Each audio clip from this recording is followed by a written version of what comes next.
Hello friends, இன்றைக்கி நம்ம பார்க்க போகிறது வந்து Tamil Nadu GDS result analysis. Result விட்டாச்சு, எப்படியோ ஒரு வழியாக ரிசல்ட் விட்டுட்டாங்க. ரிசல்ட்டோட அனாலிசிஸ் பார்த்திங்கன்னா ரொம்பவே ஷாக்கிங்காக இருக்குது.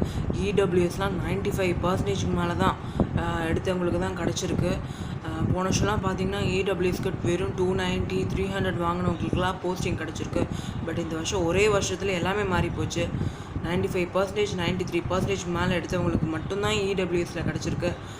நானும் அப்ளை பண்ணியிருந்தேங்க இடபிள்யூஎஸ் கேட்டகரியில் 90% ஏதோ ஒரு ஹோப்போடு இருந்தேன். பட் ரிசல்ட் அனாலிசிஸ் பார்த்தோன்னா எனக்கே பெரிய ஷாக்கிங்காக இருக்குது. யூஆர் ஓபிசி அந்த கேட்டகரியில் பார்த்தா 98 99 அந்த அளவுக்கு மார்க் எடுத்தவங்களுக்கு மட்டும்தான் கிடச்சிருக்கு. ஸோ எனிவே யாருக்கெல்லாம் கிடச்சிருக்கோ, செலக்ட் ஆகிருக்கீங்களோ அவங்களுக்கெல்லாம் வந்து congratulations. Next certificate verification upload பண்ண டாக்குமெண்ட்ஸ்லாம் ரெடியாக எடுத்து வச்சுக்கோங்க. So thank you.